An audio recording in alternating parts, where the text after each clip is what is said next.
It is 3 p.m. The house is silent. The streets outside are dark. The world is asleep, but you are not. You are staring at the ceiling, and your mind is a war zone. It started with a single thought, a small worry about an email you sent, or a comment someone made 3 days ago, but it didn't stop there. That single thought multiplied. It branched out into a dozen what-if scenarios. Suddenly, you are replaying a mistake from 5 years ago. You are simulating a catastrophe that hasn't happened yet. You are having arguments in your head with people who aren't even in the room. Your heart rate is climbing. Your chest feels tight. You try to tell yourself to just stop thinking, but the command only makes it louder. It feels like your brain is a runaway train, the brakes have failed, and you are trapped inside, hurtling towards a cliff. This is the torture of the modern mind. We call it overthinking, a soft word for a brutal reality. It is a mental parasite that feeds on your peace, drains your energy, and paralyzes your ability to act. It turns your greatest asset, your intelligence, into your greatest enemy. Most people believe this is just how they are. They think anxiety is a personality trait, or that a racing mind is the price of being smart. They are wrong. This state of mental chaos is not a feature. It is a malfunction. And more importantly, it is a malfunction that was diagnosed, analyzed, and solved 2,500 years ago. The Buddha did not just teach people how to be calm. He was a master psychologist who understood the mechanics of the mind better than any modern neuroscientist. He realized that the human mind has a specific flaw. It tends to get sticky. It grabs onto a negative thought loop and refuses to let go. But he also discovered that this machine has a manual override. It has a sequence of protocols designed to forcefully cut the power to these destructive loops. He called this teaching the Vitakka Santhana Sutta, the removal of distracting thoughts. Think of it not as a religious text, but as a technical manual for a biological supercomputer. It contains 5 specific, escalating strategies to shut down overthinking. 5 kill switches. Today, we are going to learn them. We are not going to talk about finding peace in the abstract. We are going to give you the tools to surgically remove the thoughts that are destroying your life. Let's begin with the first layer of defense.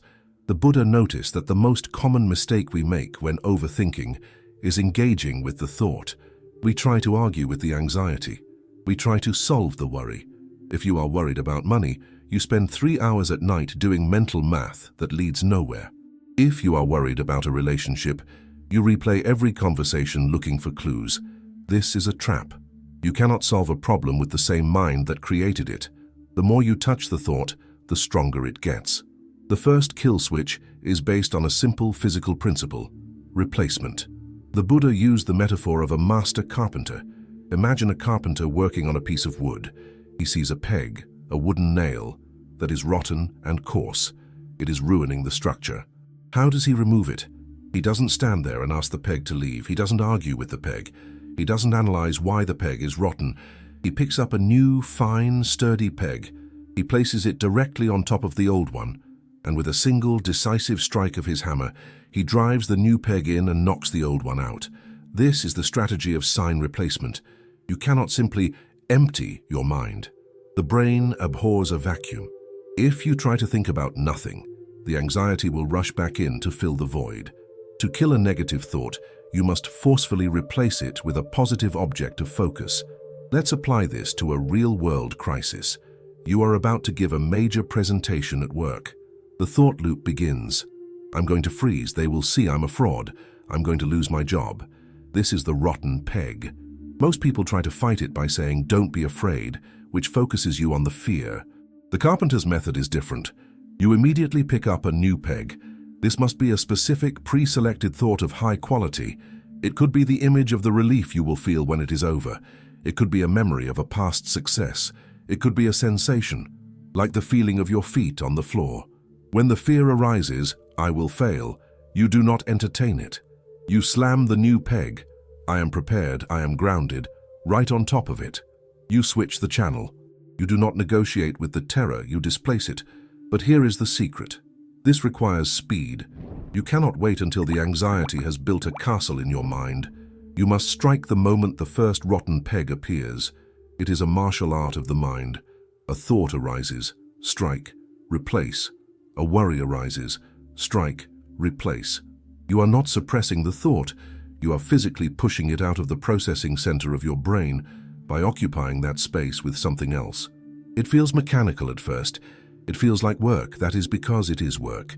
You are rewiring the neural pathways of your brain, teaching it that certain thoughts are not allowed to take root. You are the carpenter.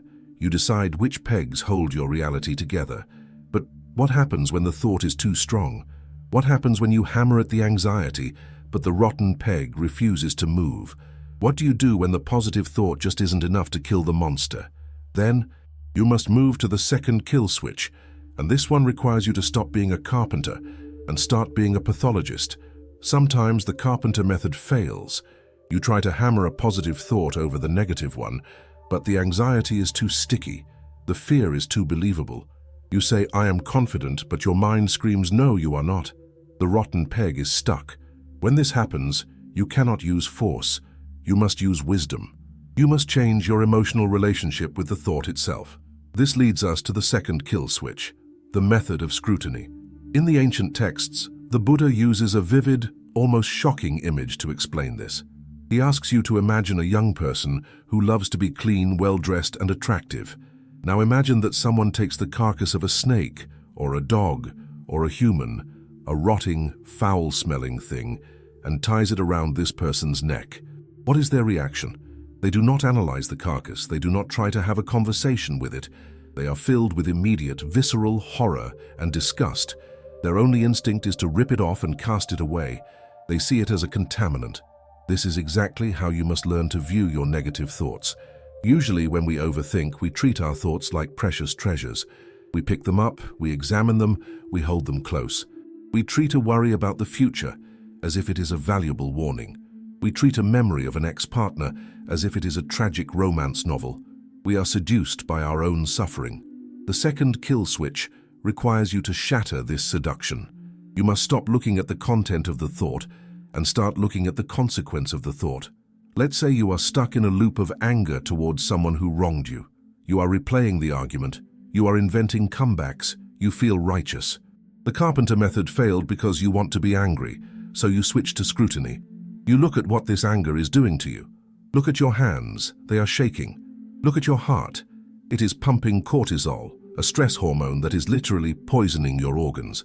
Look at your face in the mirror. It is twisted and ugly. Look at your time.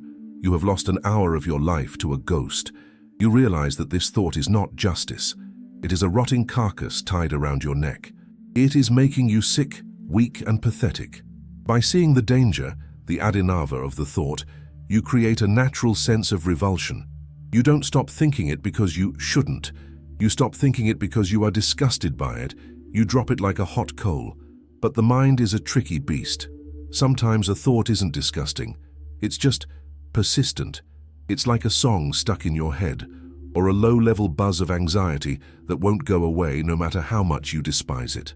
The more you fight it, the more attention you give it, and attention is the fuel of the mind. This brings us to the third kill switch, the art of ignoring. The Buddha called this asati amanasikara, non-attention and non-reflection. To explain this, he used the metaphor of sight. Imagine you are walking down the street and you see something terrible, a pile of trash or a disturbing scene. You don't have to clean it up. You don't have to analyze it. You have a much simpler option. You simply close your eyes or you turn your head and look the other way. You deny the object the privilege of your gaze. In the modern world, we can understand this as the algorithm of the mind. Think of your brain like the YouTube algorithm. Every time you click on a video, a thought, the algorithm learns that you like it and it feeds you 10 more just like it. If you have a scary thought and you engage with it, even if you are fighting it, you have clicked the video.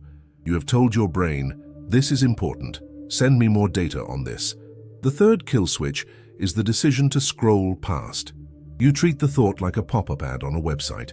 You see it appear, but you do not click the X. You do not read the text. You simply look through it as if it were glass. This is incredibly difficult to do at first. The thought will scream for your attention.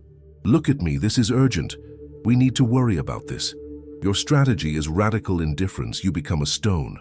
You say to the thought, I am not interested. You return your focus to your work, or your breath, or your hands. You starve the thought. A fire cannot burn without oxygen, and a thought cannot survive without attention. By refusing to click, you break the algorithmic loop. The thought, starved of energy, eventually withers and fades into the background silence. However, we must be realistic. There are moments of crisis where the mind is not just loud, it is a hurricane. You try to replace the thought, but it returns. You try to look at the danger, but you are too emotional to care. You try to ignore it, but it screams in your face. The mental storm is too strong for subtle techniques. When this happens, you can no longer rely on psychology alone. You need to get physical. You need to use the body to break the mind. The final two kill switches are not about negotiation. They are about force. They are the emergency brakes for a mind that is out of control. We have arrived at the deep end. You have tried to replace the thought, but it returns. You have tried to be disgusted by it, but the obsession remains. You have tried to ignore it, but it screams too loudly. The momentum of the anxiety is overwhelming. When the train is moving this fast, you cannot just stand in front of it. You need to slow it down gear by gear until it comes to a halt. This is the fourth kill switch, the method of de-escalation. The Buddha called this Vitakka Santhana Sutta, relaxing the formation of the thought. He used a brilliant metaphor of a man running very fast. Suddenly the man asks himself, "Why am I running? Why don't I walk?" So he slows to a walk. Then he asks, "Why am I walking? Why don't I stand still?" So he stops. Finally he asks, "Why am I standing? Why don't I lie down?" This is the process of reverse engineering your anxiety. You do not try to stop the thought instantly. You investigate the energy behind it. When you are spiraling, you stop and ask, "Why is this thought happening? What is the engine driving it?" You trace it back. You might find that the thought, "I'm going to fail this project," is actually driven by a deeper, faster engine. I need to be perfect to be loved. And that engine is driven by a physical sensation, a tightness in your stomach. By looking at the cause, you naturally slow down the effect. You say to yourself, "I am thinking this because I am tired," or "I am thinking this because I am insecure." By labeling the source, you take the foot off the gas pedal. You turn a runaway sprint into a manageable walk. You bring the mind down from the chaos of the abstract into the reality of the present moment. But there are days when wisdom is not enough.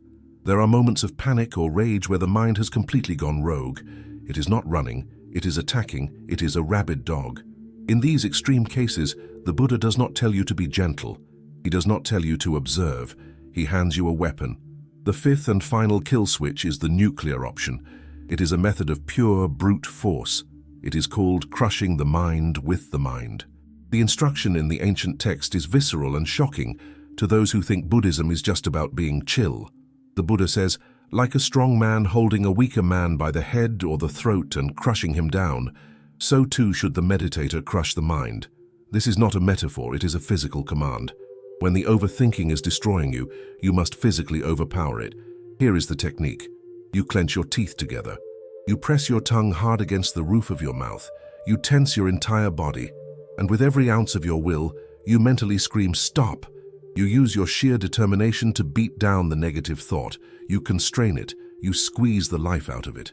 It is an act of internal violence against your own negativity. You are literally fighting fire with fire. You are asserting your dominance as the master of this biological machine.